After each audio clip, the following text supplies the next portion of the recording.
Shalom anak raja, salam sejahtera dalam kasih Tuhan kita Yesus Kristus yang selalu mengasihi kita, yang selalu mengerti kita, dan selalu menjawab doa-doa kita sebagai orang percaya. Bapak Ibu yang diberkati Tuhan, saudara-saudariku yang diberkati Tuhan, semua anak raja dimanapun Anda berada, kita berjumpa lagi dalam sharing firman-Mu pelita. Mari sama-sama kita buka firman Tuhan hari ini, yang saya ambil dalam Yohanes pasal yang ke-8, sekali lagi, Yohanes pasal yang ke-8, ayat yang ke-12. Perikopnya, Yesus adalah terang dunia. Ayat yang ke-12, maka Yesus berkata pula kepada orang banyak, katanya, Akulah terang dunia, barang siapa mengikuti aku, ia tidak akan berjalan dalam kegelapan, melainkan akan mempunyai terang hidup. Bapak Ibu yang diberkati Tuhan, saudara-saudariku yang diberkati Tuhan, semua anak raja dimanapun Anda berada, ketika Tuhan menciptakan bumi dan segala isinya, hari pertama yang Tuhan ciptakan adalah terang, bukan manusia atau hal yang lain. Karena kalau ada kehidupan, tapi tanpa terang, kehidupan itu akan lain. Karena saudara, perbedaan antara terang dan gelap itu ada di suasananya, itu ada di atmosfernya. Sekali lagi, perbedaan antara terang dan gelap itu ada di suasananya, ada di atmosfernya. Saya pernah berada di sebuah kota, saya pernah di pelayanan di sebuah kota, dan saya tinggal di sebuah hotel, dan tiba-tiba hujan turun dengan sangat derasnya, dan angin kencang sekali. Kemudian saya membuka tirai dari hotel itu, dan saya mulai melihat keluar, dan saya bisa melihat angin sangat kencang, dan hujan sangat deras. Dan tiba-tiba saudara, apa yang terjadi? Lampu itu di kota itu mati. Termasuk lampu di dalam hotel di mana saya menginap. Tiba-tiba mati. Cuman kalau di hotel biasanya ada genset. Jadi dalam beberapa saat lampu itu menyala lagi. Tapi suasana yang terjadi walaupun hanya ada kegelapan beberapa saat di kamar hotel itu dan di seluruh kota yang saya lihat, itu atmosfernya itu jadi berbeda. Ketika kegelapan melanda kamar di mana saya menginap, dan kegelapan melanda di semua kota itu. Karena saya lihat hampir semua kota itu, sejauh mata saya memandang, itu lampu mati. Dan memang akhirnya ada beberapa yang saya lihat lampu menyala lagi. Karena mungkin mereka punya genset, seperti di hotel di mana saya menginap. Sekali lagi, yang berubah pada waktu itu, atmosfernya terasa sangat berbeda. Mungkin saudara pernah mengalami, misalnya tiba-tiba di rumah, mati lampu. Yang berbeda itu apa? Kegelapan dan terang. Itu atmosfernya. Suasananya itu jadi berbeda, saudara. Itulah beda antara gelap dan terang. Kalau dalam kehidupan sehari-hari, misalnya saudara berjalan dalam kegelapan, saudara akan berjalan dengan meraba-raba. Saudara tidak bisa menentukan arah saudara. Dan saudara tidak bisa melihat apa yang di depan saudara. Tapi kalau kita memiliki terang, misalnya terang matahari, dia bersinar, kita bisa melihat dengan bebas. Kita bisa membedakan, saudara. Kalaupun kita punya terang seperti senter atau lampu, kita juga bisa berjalan dengan jelas. Kita bisa membedakan mana ada batu, mana yang tidak. Bapak yang diberkati Tuhan, terang itu sangat penting. Karena terang akan mengusir kegelapan. Sekali lagi, terang itu sangat penting karena terang itu akan mengusir kegelapan. Dan terang akan menunjukkan, saudara, kenapa banyak orang takut dengan kegelapan. Saudara yang diberkati Tuhan, karena dalam kegelapan itu nggak enak, saudara. Oke. Dalam kegelapan kita nggak bisa memandang sesuatu. Kita hanya bisa meraba-raba. Makanya Yesus bilang begini, Akulah terang dunia. Barang siapa datang kepadaku, percaya kepadaku, dia memiliki terang. Dan terang itu mengalahkan kegelapan. Yesus bilang, Akulah terang dunia. Kalau saudara dan saya memiliki Yesus, dan Yesus mengatakan, Akulah terang dunia. Jadi, dimanapun dunia saya dan saudara berada, di dunia kerja, di dunia keluarga, di dunia ekonomi, di dunia pelayanan, di dunia manapun Anda pergi, kalau Anda bersama-sama dengan Yesus, yang ada adalah terang. Di sebaik apapun tempat saudara berada, seenak apapun tempat saudara berada, kalau tidak ada terang di sana, saudara akan melihat kegelapan. Saudara tidak akan melihat terang, saudara akan melihat kegelapan. Itulah pentingnya terang. Terang akan menunjukkan kepada kita, saudara, terang akan menunjukkan kepada kita bahwa kita nggak perlu takut. Jadi, kalau kita memiliki terang, kalau kita memiliki Yesus, saudara, kita akan bisa melihat di tengah-tengah dunia yang sedang kita takut, Saudara, dikatakan bahwa dunia memang semakin setelah COVID, saudara, orang berharap semua akan lebih baik. Tapi ternyata kita tahu ada resesi, harga-harga naik dan lain sebagainya. Dan orang mulai mengeluh juga. Memang dunia ini pada hakikatnya firman Tuhan katakan tidak akan semakin hari semakin baik. Akan ada selalu masalah. Ketika COVID selesai, kita pikir hidup akan lebih baik. Tidak, tetap ada tantangan dalam bentuk yang lain. Krisis pangan, krisis keadaan, krisis ekonomi, dan lain sebagainya. Tetapi, saudara, firman Tuhan katakan, dan kita melihat ada kegelapan ke depan. Dan hidup satu hari ke depan, 1 bulan ke depan, saudara, 1 tahun ke depan, itu kita nggak bisa lihat apa-apa. Tetapi kalau kita berjalan bersama dengan Yesus, Yesus bilang, akulah terang dunia. Sekali lagi, ketika Yesus mengatakan, akulah terang dunia, berarti dimanapun dunia kita berada, dimanapun kita bekerja, apapun jenis bisnis kita, di tengah-tengah kegelapan dunia ini, saudara, Yesus akan bilang begini, kalau saudara memiliki Yesus, saudara akan melihat segala sesuatu dengan terang. Saudara akan melihat masalah bukan dengan panik, tapi dengan terang. Saudara akan melihat masalah ekonomi, masalah kehidupan, semua. Siapapun orang, saudara, akan memiliki apa yang disebut dengan masalah.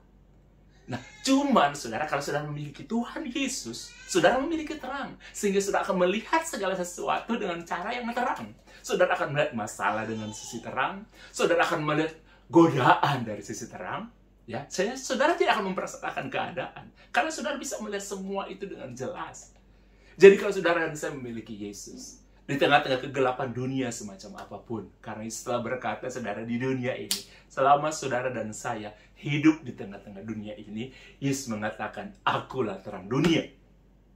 Barang siapa mengikuti aku, itu firman Tuhan katakan, ketika saudara memutuskan percaya kepada Yesus maksudnya, ketika saudara percaya kepada Tuhan Yesus, kepada firman Tuhan, saudara, Yesus bilang begini, engkau tidak akan lagi berjalan dalam kegelapan, tetapi engkau akan berjalan dalam terang. Di sekitar kita mungkin gelap, dan dunia ini masuk dalam kegelapan. Tapi kalau saudara berjalan bersama dengan Tuhan Yesus, firman Tuhan katakan, saudara dan saya itu berjalan dalam kegelapan. Saudara tidak akan berjalan dalam kegelapan, tapi saudara akan berjalan dalam terang. Saudara, Yesus ingin menunjukkan kepada masa depan kita. Dan saudara yang harus saudara mengerti juga, yang saudara harus pahami juga, saudara, terang itu juga akan menunjukkan apa yang tersembunyi di balik kegelapan. Saudara, ketika kita menjadi orang Kristen, dan Yesus ada dalam kehidupan kita, terang dari Tuhan Yesus akan menunjukkan apa yang tersembunyi dalam sisi gelap kita sebagai manusia. Saya dan saudara pasti punya sisi gelap. Dan terang itu akan menunjukkan apa yang gelap dari hidup kita. Banyak orang, saudara, takut dengan terang. Karena apa? Karena terang akan menunjukkan apa yang tersembunyi dalam sisi gelap kita. Saya punya sisi gelap. Saya butuh firman Tuhan. Saya butuh Tuhan Yesus. Sehingga Tuhan Yesus akan menunjukkan apa yang dalam sisi gelap saya yang perlu saya perbaiki. Jadi Tuhan Yesus datang dalam hidup saya dan saudara. Ketika Tuhan Yesus bertemu dengan seorang wanita yang telah 6 kali saudara menikah. Oke, boleh dikatakan mungkin perempuan ini perempuan pelakor. Dia telah 6 kali menikah. Dia telah mencari segala macam apapun yang disebut dengan untuk menerangi hatinya dia. Untuk dia bisa merasakan indahnya sebuah cinta. Oke. Dan ketika Yesus bertemu dengan dia, Yesus menunjukkan sisi gelap yang selama ini disembunyikan, yang wanita ini selalu kalau menimba air itu siang hari. Karena dia menghindari pertemuan dengan wanita-wanita yang lain. Dia takut diperguncingkan, dia takut digosipin. Sehingga dia selalu menghindari hal itu. Oke. Tapi ketika Yesus bertemu dengan dia, Yesus mengatakan fakta yang sebenarnya. Yesus memberitahukan kepada dia apa yang menjadi sisi gelapnya dia. Tapi saudara tahu, Yesus ketika hadir dalam hidup saya dan saudara, dan Yesus menunjukkan apa yang salah dalam hidup kita, bukan untuk menuduh kita. Sekali lagi, bukan untuk menuduh kita. Bukan untuk membuat kita merasa bersalah, tetapi untuk memperbaiki kita. Seperti wanita ini ketika dia ketemu dengan Yesus. Dan Yesus menunjukkan sebagai terang dunia apa yang menjadi sisi gelapnya dia. Sekali lagi, bukan untuk menuduh wanita ini, tapi untuk memperbaiki wanita ini. dari seorang pelakor, perempuan ini, saudara, kemudian dia menjadi seorang penginjil. Dia bisa menobatkan kota di mana dia berada. Oke? Jadi, dari selama ini dia menghindari bertemu dengan orang. Oke? Dia selalu itu datang, saudara, di jam 12 siang. Karena menghindari pertemuan dengan orang. Dan itu sangat panas. Dan tidak akan mungkin ada orang yang menimba air di jam segitu. Tapi dari seorang wanita yang menarik diri. Karena dia tahu ada kegelapan dalam kehidupannya dia. Dia sembunyikan sisi tergelap dalam hidupnya dia. Tiba-tiba dia bisa keluar. Dia bisa bersaksi untuk kota itu. Jadi Tuhan Yesus menunjukkan sisi gelap perempuan ini. Bukan untuk menuduh dia, tapi untuk memperbaiki kita. Demikian pun firman Tuhan dalam kehidupan kita. Demikian pun Yesus dalam kehidupan kita.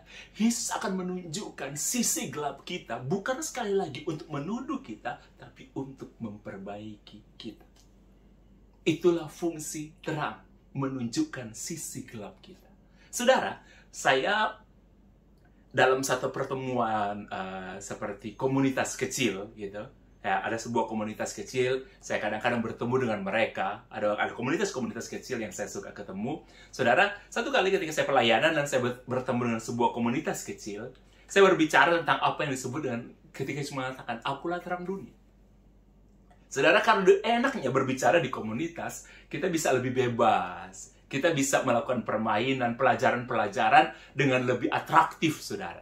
Nah, jadi saya mengatakan kepada komunitas ini, saya katakan kepada mereka, oke, supaya kalian akan lebih memahami apa arti terang dunia.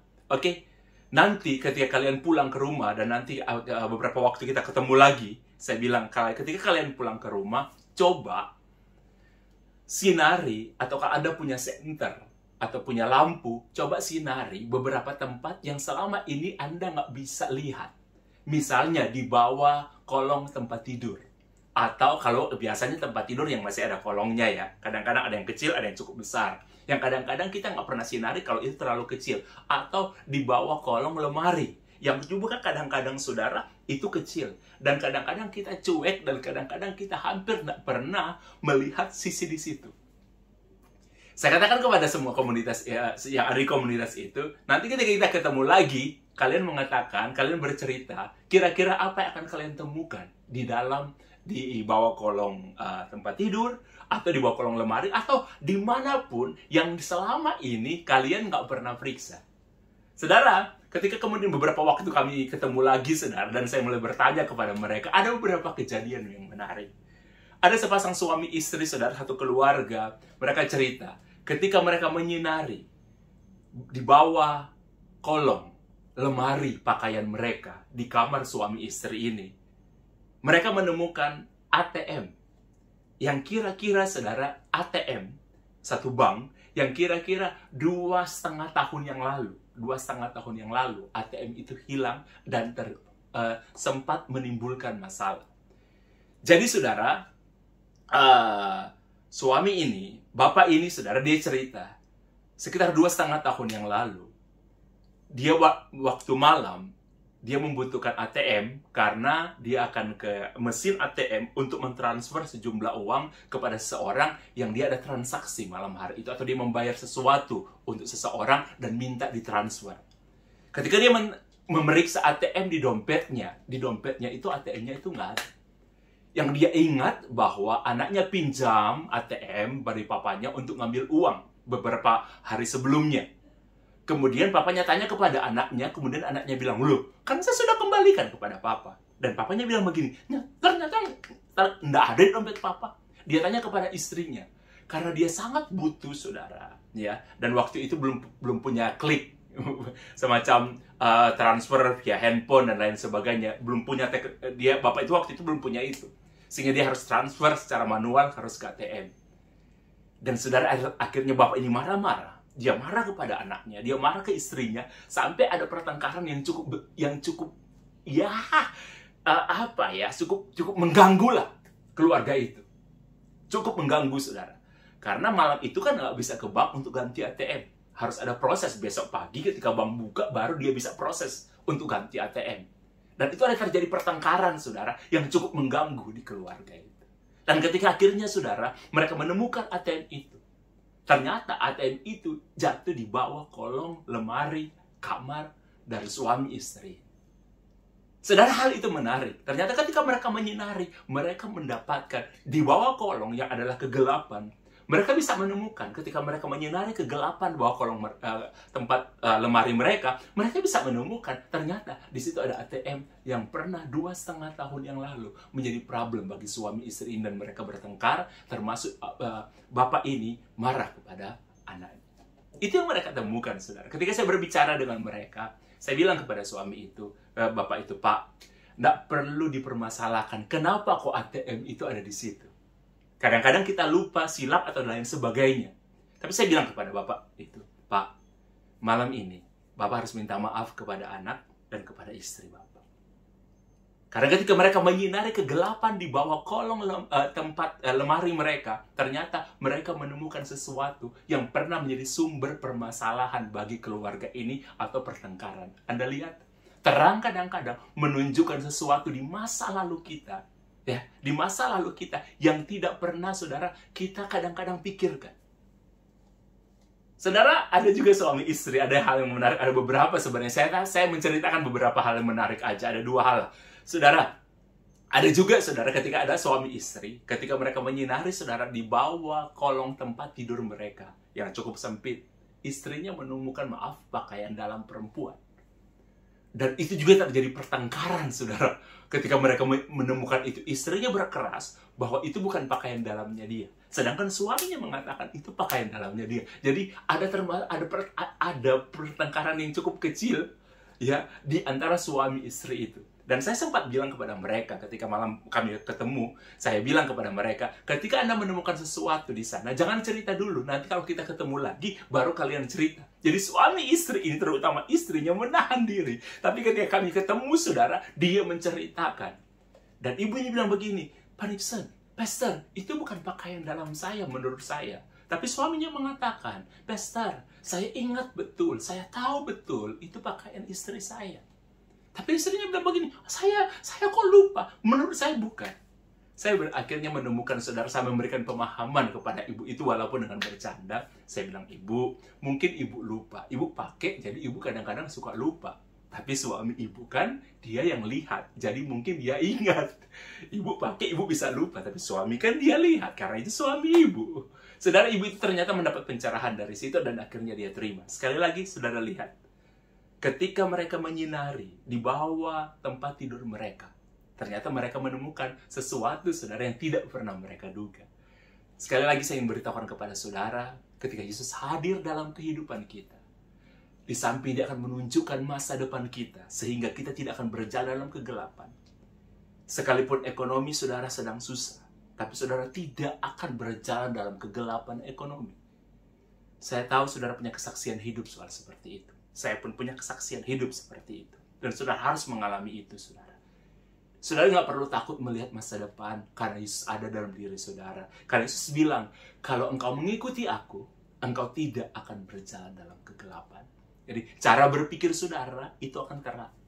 Cara sikap hati saudara juga itu akan terang. Sekalipun ada kebencian, terang itu akan menunjukkan benci itu salah.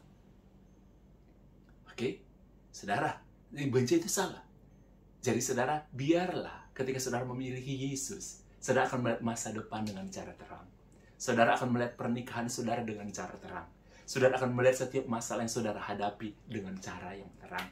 Dan sekali lagi, kegelapan juga terang akan menunjukkan apa yang tersembunyi di sisi gelap kita. Kalau ada orang Kristen ditegur oleh firman Tuhan, diingatkan dengan kebenaran, dan orang Kristen itu marah, berarti orang Kristen itu bukan pengikut Yesus. Karena apa? Kalau pengikut Kristus, dia hidup dalam terang. Kalau ada sesuatu yang dalam gelap hidupnya dia disinari dengan terang, seharusnya dia singkirkan yang gelap, yang itu. Oke? Saudara, kalau Anda pendeta sekalipun, kalau Anda tidak mau terima teguran firman Tuhan, berarti Anda nggak berjalan dalam kegelapan. Anda perlu pertanyakan, apakah memang Yesus berjalan bersama saudara? Karena sekali lagi, terang akan menunjukkan apa yang ada di sisi gelap kita. Saya ingin akhiri sharing ini dengan sebuah kesaksian, saudara. Saya mengenal satu keluarga, suami, istri, dan anak-anak mereka. Dan saudara, saya mengenal bapak ini, suami ini, saudara, seorang bapak ini, dia selalu menghindari. Saya tahu lah dari lama, dia selalu menghindari, saudara, apa yang ketika ada pendeta berkhotbah tentang persinahan. Karena bapak ini selalu, dia mengatakan kepada istrinya, dan puji Tuhan istrinya bisa mengerti dan mendoakan dia selama puluhan tahun. Dia hidup, saudara, dalam persinahan. Hebatnya istrinya bisa menerima walaupun dalam pergumulan. Dan dia bilang, saya selalu bilang kepada ibu itu, ibu itu penolong. Ibu harus menolong suami ibu karena hanya maut yang memisahkan. Bukan persinahan yang memisahkan, tapi maut yang memisahkan. Jadi fungsi ibu itu berdoa kepada suami ibu, menolong dia untuk diperbaiki. Jadi bukan untuk membuang dia sehingga pernikahan itu berakhir. Walaupun kadang-kadang ibu itu mengatakan, ini sering saya temukan, aku panik sen, saya sudah nggak kuat, pastor, saya sudah nggak kuat. Saya bilang, ibu diciptakan untuk menjadi penolong. Saudara, bertahun-tahun, belasan tahun, puluhan tahun hidup seperti itu. Saya sangat menguatkan ibu ini. Dia bilang, Pak, saya nggak ngerti. Dari muda, dari awal kami menikah, suami pun sudah jatuh dalam situ. Tapi selalu dia bilang, dia sayang saya. Dia sayang sama anak-anak. Saudara, dan bapak ini selalu menolak atau selalu menghindar, saudara, ketika ada pendeta yang khotbah tentang persinahan. Dia nggak bisa terima itu, saudara. Bahkan ketika akhirnya beberapa tahun terakhir ini, dia senang sekali dengan khotbah kasih karunia. Karena yang selalu mengatakan, Yesus terima kita apa adanya. Yang orang salah mengerti dengan kasih karunia, Yesus terima kita apa adanya ketika kita dalam keadaan berdosa. Ya, ketika kita dalam keadaan berdosa, Yesus melupakan seluruh masa lalu kita. Dia mengambil kita untuk memulihkan kita. Bukan berarti begini, kasih karunia menghalalkan kita untuk berbuat dosa. Dan Yesus akan tetap terima kita apa adanya. Itu kekeliruan. Jadi kasih karunia, Yesus terima kita apa adanya. Kejatuhan kita, kehitaman kita, kehancuran kita, dia terima apa adanya. Tapi ketika kita dalam keadaan berdosa, dia terima kita. Dia perbaiki kita. Tapi ketika saudara kita dalam Yesus menerangi kita. Kalau ada kegelapan dalam kehidupan kita, itu untuk diperbaiki. Sekali lagi, terang menunjukkan apa yang ada dalam kegelapan hidup kita. Sisi hidup kita untuk diperbaiki. Bukan Yesus untuk menuduh. Nah, bapak ini, saudara, dia selalu menghindar. Ketika itu dia suka sekali dengan khotbah kasih karunia. Dan selalu, saudara, ketika dia berbincang dengan saya, dia bilang begini, Pak Nixon, Tuhan Yesus terima itu karena saya apa adanya. Itu kelemahan saya, Pak Nixon. Oke. Satu kali, saudara, beberapa tahun yang lalu, ibunya mengatakan, Pak Nixon, suami saya sempat berubah beberapa saat. Dia mengurangi hal seperti itu. Tapi sekarang, Pak Nixon, dia mulai nakal lagi. Saya bilang, Bu, suami ibu tidak nakal. Suami ibu berdosa. Saudara, jangan saudara mengatakan kalau ada suami yang berzina, istri yang berzina, atau siapapun, oh itu nakal. Itu nggak nakal, itu dosa, saudara. Saya bilang, ibu jangan salah. Persinahan itu bukan nakal. Persinahan itu dosa. Oke? Dan jangan pakai kata selingkuh juga. Alkitab tidak pakai kata selingkuh. Alkitab pakai kata zina. Dan Tuhan tidak suka dengan hal seperti itu, siapapun Anda. Saudara, ketika saya menerangi istri ini selalu berdoa. Dan satu kali, saudara, saya memberikan pemahaman kepada bapak ini seperti ini. Saudara, doa istri selama puluhan tahun. Dan ketika bapak ini mau menerima pemahaman bahwa dia perlu berubah. Saudara, beberapa bulan terakhir ini, istrinya mengatakan, suaminya telah memutuskan untuk berhenti dari hidup dalam persinahan. Dan selama beberapa bulan terakhir ini, suaminya memang benar-benar berhenti. Benar-benar berhenti. Dan bapak itu juga mengatakan kepada saya, Pastor, saya selama beberapa bulan ini, saya berhenti. Saudara tahu kenapa? Awalnya bagaimana? Ketika bapak itu mulai mau berubah. Dan ketika dia mau menyerahkan kelemahannya dia kepada Tuhan. Ketika dia mengizinkan terang firman Tuhan menyinari kegelapan, bukan dia bersembunyi, bukan dia pertahankan, bukan untuk bela diri, bukan untuk minta dimengerti. Kadang-kadang kan kalau kita berdosa, kita jatuh dalam dosa seperti itu, kita minta dimengerti. Itulah kelemahan kita, bukan untuk dimengerti. Kelemahan persinahan itu bukan untuk dimengerti, tapi Anda bertobat dan diperbaiki, bukan untuk dimengerti. Dan dari dulu, setiap saya melayani orang, Tidak pernah memaksa. Bahkan saudara, ketika orang LGBT, orang yang terlibat dalam hal-hal yang buruk sekalipun, selalu langkah awal yang saya katakan, pertobatan. Ketika Anda bertobat, yang perlu Anda lakukan, Anda mau menyadari bahwa itu salah dan mau berubah. Percuma kalau orang nggak mau berubah. Kalau dia mau minta dimengerti, dia pertahankan kesalahannya dan nggak mau berubah, itu percuma. Orang LGBT, orang yang terlibat dalam hal-hal yang buruk, selalu saya tekankan, bahkan ketika kami melayani anak-anak remaja, yang penting ada keinginan untuk berubah. Kalau Anda nggak akan ada keinginan untuk berubah, itu percuma. Dan ketika Bapak itu punya keinginan untuk berubah, dan dia berserah kepada Tuhan, ternyata dalam beberapa bulan Tuhan mengubah dia. Dia berhenti. Dan istrinya berdoa supaya itu dipertahankan. Dan saya bilang, orang kalau mau berubah, orang kalau mau bertobat, dan berjalan dalam terang, jalannya akan semakin terang. Godaan itu akan ada. Tapi dia akan melihat dengan cara yang berbeda. Karena sudah berjalan dalam terang. Kalau Anda tetap berjalan dalam kegelapan di sisi itu, Anda tidak akan melihat itu berbeda. Oke, Anda akan jatuh dan diminta dimengerti lagi. Tapi ketika Anda telah berjalan dalam terang, Anda akan melihat itu dengan cara berbeda. Dan kalau Anda melihat dengan cara berbeda, Anda bertobat, Anda akan hidup juga dengan cara yang berbeda. Dengan cara yang terang. Anda bisa tahu ini dosa atau tidak. Bapak Ibu yang diberkati Tuhan, sekali lagi sebelum saya tutup sharing kita hari ini, Yesus berkata, "Akulah terang dunia. Barang siapa mengikuti aku." Jadi ketika saya dan saudara mengikuti Yesus, Yesus bilang begini, engkau tidak akan berjalan dalam kegelapan, tapi engkau akan berjalan dalam terang, dan kegelapan tidak akan menguasai kamu. Kegelapan akan di sekitar kita. Kegelapan ekonomi, kegelapan keadaan, kehidupan, bahkan di pernikahan pun Anda akan menghadapi pergumulan. Kadang-kadang kegelapan akan menyerang kita. Tapi selama ada Yesus, saudara akan melihat pernikahan saudara, apapun masalah itu, dengan cara terang. Selama ada Yesus, Anda akan menghadapi masalah ekonomi, tapi saudara akan melihat dengan cara terang. Saudara akan menghadapi dalam pekerjaan juga, dalam bisnis, ada kegelapan yang akan melanda. Tapi ketika saudara memiliki Yesus, saudara akan melihat semua itu, kegelapan apapun di hadapan saudara, dengan cara yang terang. Karena ada Yesus. Kadang-kadang akan ada hikmat yang datang. Kadang-kadang ada jalan yang akan terbuka. Yang saya lihat kepada para pengusaha, kepada pelaku bisnis, orang yang sedang mengalami saudara hal-hal yang gelap di kehidupan pekerjaan karir mereka, tiba-tiba ada hikmat yang Tuhan berikan.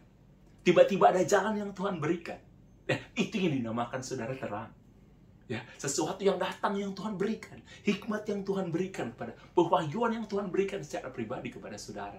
Karena saudara berjalan dalam terang, sebesar apapun masalah ekonomi, masalah keluarga, masalah pernikahan, kalau saudara bersama Yesus, saudara akan melihat segala sesuatu dengan cara yang terang. Amin. Sampai di sini sharing firman Tuhan hari ini. Saya berharap dimanapun Bapak Ibu berada, saudara-saudariku berada, semua anak raja berada, Anda tetap akan kuat menghadapi apapun. Mari sama-sama kita berdoa. Haleluya, haleluya, haleluya, haleluya. Aku berdoa kepada setiap anak raja dimanapun mereka berada. Mereka yang sedang berjalan kegelapan ekonomi. Biar terang-Mu yang ajaib akan menerangi mereka. Sehingga mereka akan berjalan dalam terang. Mereka menemukan jalan keluar. Mereka akan menemukan mujizat. Beri hikmat kepada mereka. Berbicara dengan bahasa yang mereka mengerti.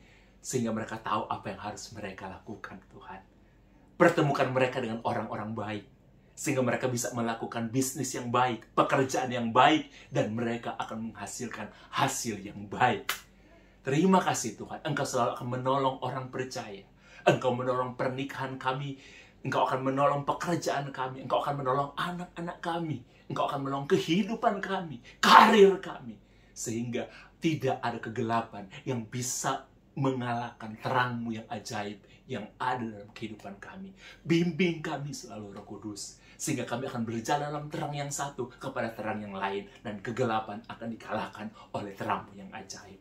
Kami berdoa di dalam nama Tuhan Yesus Kristus. Haleluya, puji Tuhan. Amin. Anak Raja, dimanapun Anda berada, kita akan jumpa lagi di waktu yang ke depan. Tetap semangat, Tuhan Yesus memberkati kita semua.